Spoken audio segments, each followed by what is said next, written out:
الطاہرین المعصومین،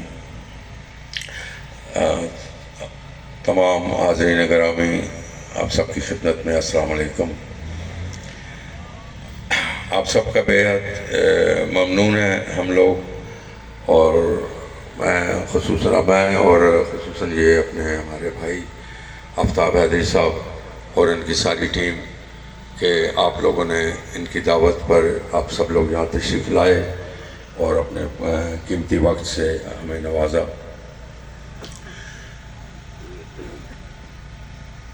یہ اس کا الیکشنوں کا انتخابات کا موسم ہے، بڑی اچھی اچھی تقریریں بھی ہو رہی ہیں، ساری باتیں ہو رہی ہیں۔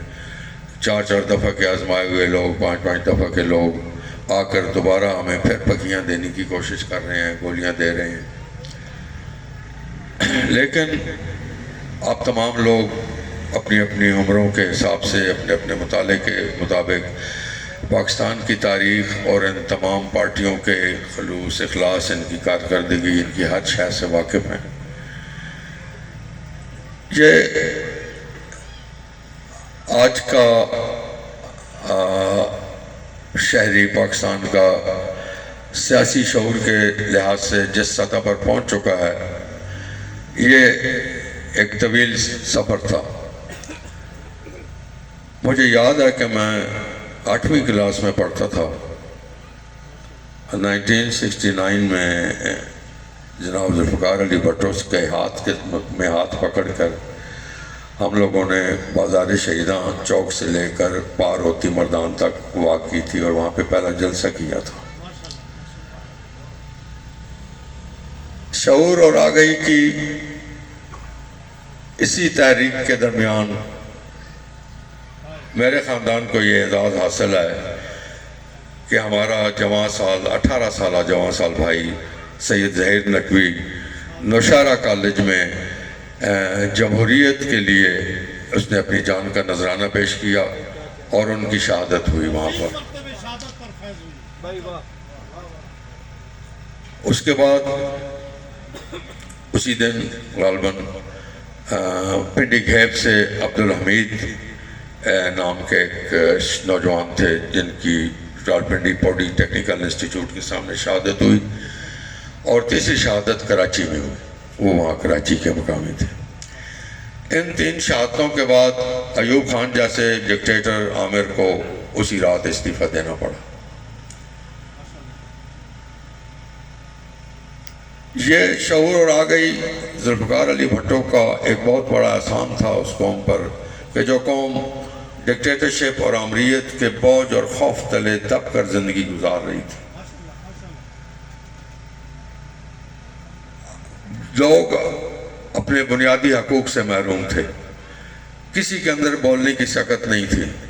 امیر محمد خان جیسے گورنر کی موجودگی میں اور ایوب خان جیسے ڈکٹیٹر کی موجودگی میں اس وقت کی جتنی عوام تھی وہ خوف اور ہراس کے ماحول میں اپنی زندگیاں گزار رہی تھی۔ اس دور کو، اس ماحول کو توڑنا اور اس میں لوگوں کو شعور دینا، ان کے حقوق سے آگاہ کرنا اور انہیں ایک جدوجہد کے لیے آمادہ کرنا، میں سمجھتا ہوں کہ لوگوں کے اذہان کو تبدیل کرنا، ان کی سوچ اور ان کی فکر کو تبدیل کرنا، ایوب خان ذوالفقار علی بھٹو صاحب کا شہید کا ایک بہت بڑا کارنامہ تھا۔ ان کی اس آگاہی کے بعد ہمیں پتہ چلا کہ ہم اس کا حق رکھتے ہیں احتجاج کا۔ اس کے بعد ہمیں پتہ چلا کہ اس کے لیے ہم بھوک ہڑتالیں بھی کر سکتے ہیں۔ اس کے بعد ہمیں پتہ چلا کہ ہم تو جلسے اور جلوس بھی کر سکتے ہیں۔ اس سے پہلے تک ہم لوگ ان باتوں سے واقف نہیں تھے۔ کولو کے بیل کی طرح زندگی ایک چکر میں چل رہی تھی۔ بہرحال وہاں سے جمہوریت کے حصول کے لیے کوششیں شروع ہوئیں۔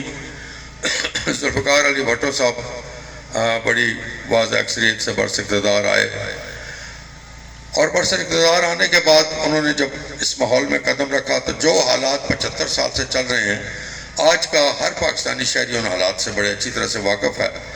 محض اشارتاً 75 سال سے جو ایک state with in the state چل رہی ہے، اس ملک کے اندر جو ایک دوسرا ملک نظام چل رہا ہے اس کو اس نے بہت جلدی بھانپ لیا.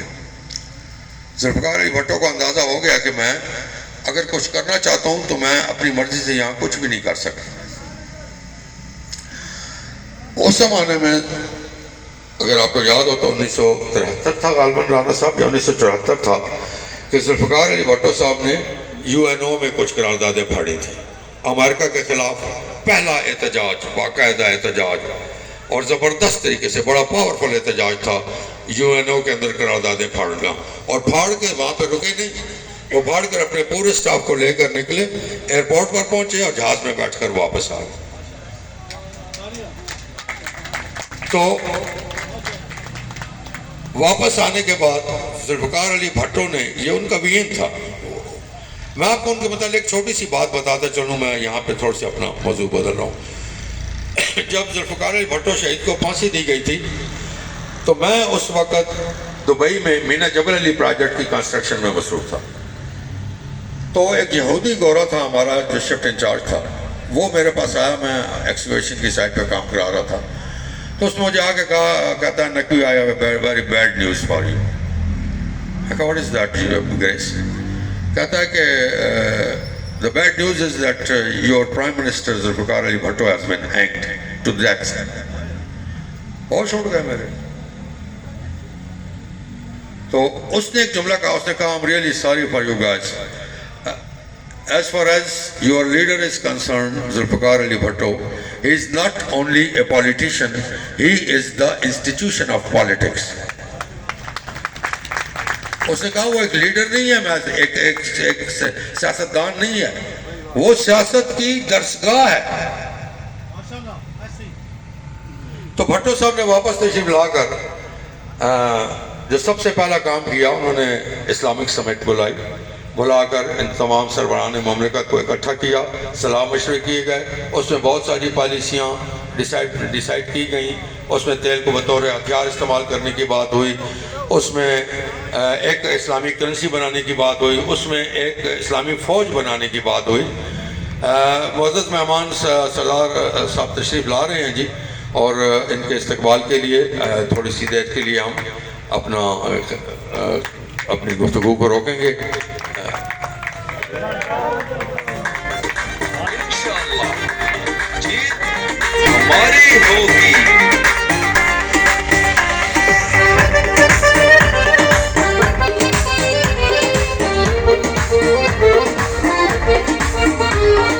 سرداراں دی شان بنائیے تو تے میں، جنرل کے مورا تیر دلا. سردار حیدر علی کینڈیڈیٹ PP3 اور خرم شہزاد حلقہ NA49 پاکستان پیپلز پارٹی خوش آمدید کہتے ہیں.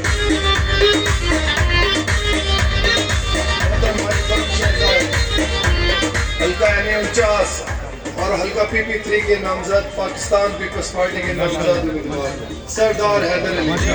سردار حیدر علی خان اپنے فخر پاکستان ڈر کے حالت اکثر کی پہچان ہے، گاڑی سا جو لگتا نادان ہے، ادھر کے نہیں جوڑے سب نو دسائیے تو تے میں، جنرل کے مورا تیر دلائیے تو تے میں، سرداراں دی شان بنائیے تو تے میں، جنرل کے مورا تیر دلائیے تو تے میں.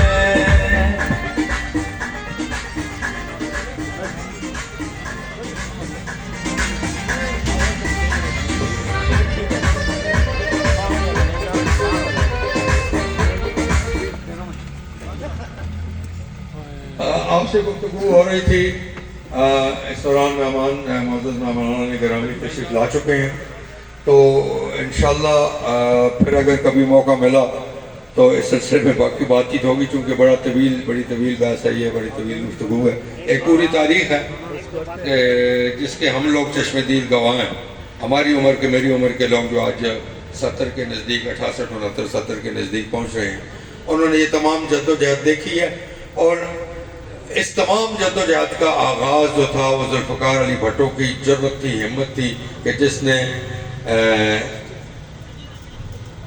امریت کے خلاف اور امریکہ کی تسلط کے خلاف پہلی آواز بلند کی تھی، اور اس کے خلاف اس قدر یعنی زبردست پیمانے پہ جدوجہد کی، خصوصاً وہ اسلامک سمٹ کانفرنس بلا کر جو ہوئی تھی 74 میں، تو اتنی یعنی زبردست قسم کی انہوں نے مہم چلائی کہ آخر میں انہیں اسی وجہ سے اسی کی سزا کے طور پر اپنی وزارت سے بھی محروم ہونا پڑا اور اپنی زندگی سے بھی ہاتھ دھونے پڑے۔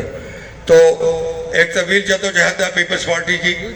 جو لوگ پرانے نظریاتی لوگ، میں کسی زمانے میں پیپلز پارٹی اٹک سٹی کا وائس پریزیڈنٹ تھا، یہ رانا آفتاب حیدری صاحب کے والد محترم اور باقی ہمارے دیگر بہت سارے احباب جو اب آج اس دنیا میں نہیں ہیں، وہ ہمارے ساتھ رفقا کار تھے اور ہم لوگ یہ ساری کمپینز چلایا کرتے تھے۔ تو آج پھر ایک ایسی شخصیت میدان میں آئی ہے، ایک ایسا خاندان میدان میں آیا۔ سردار امیر سلیم حیدر صاحب کو آپ جانتے ہیں، بڑے اچھی طرح سے ان کے کردار سے واقف ہیں، ان کے اخلاص سے واقف ہیں۔ انہی کے بھانجے ہیں سردار حیدر علی صاحب، اور جناب خرم صاحب بھی تشریف لائے ہیں۔ نئی جوان قیادت ہے اور پرانے نظریات کو لے کر واپس آئی ہے، تو ہم ان سے امید کرتے ہیں کہ انشاءاللہ یہ اس پارٹی میں نئی روح پھونکیں گے۔ جو اس پارٹی سے کوتاہیاں غلطیاں درمیان کے عرصے میں ہوئی ہیں ان کا ازالہ کیا جائے گا، اور پارٹی کے پرانے نظریاتی لوگوں کو دوبارہ ایک پلیٹ فارم پہ اکٹھا کیا جائے گا، ایک چھتری کے نیچے اکٹھا کیا جائے گا۔ تو جو آپ لوگوں کے مسائل یہاں کے ہیں علاقے کے، اگر آپ میں سے میرے خیال میں آفتاب حیدری صاحب مناسب ریپرزنٹیشن کر سکیں گے، وہ ان کے گوش گزار کریں گے۔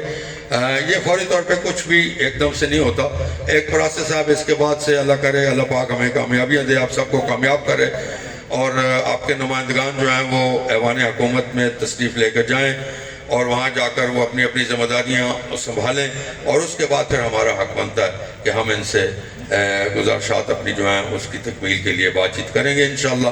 تو آپ کے اور سردار صاحب کے درمیان زیادہ دیر تک حائل نہیں ہونا چاہتا، کافی ہو چکا ہے۔ پھر انشاءاللہ ہم تو یہاں پہ موجود ہیں، آپ کے پاس ہیں، پھر باتیں ہوں گی انشاءاللہ، اور اجازت چاہتا ہوں۔ اللہ حافظ۔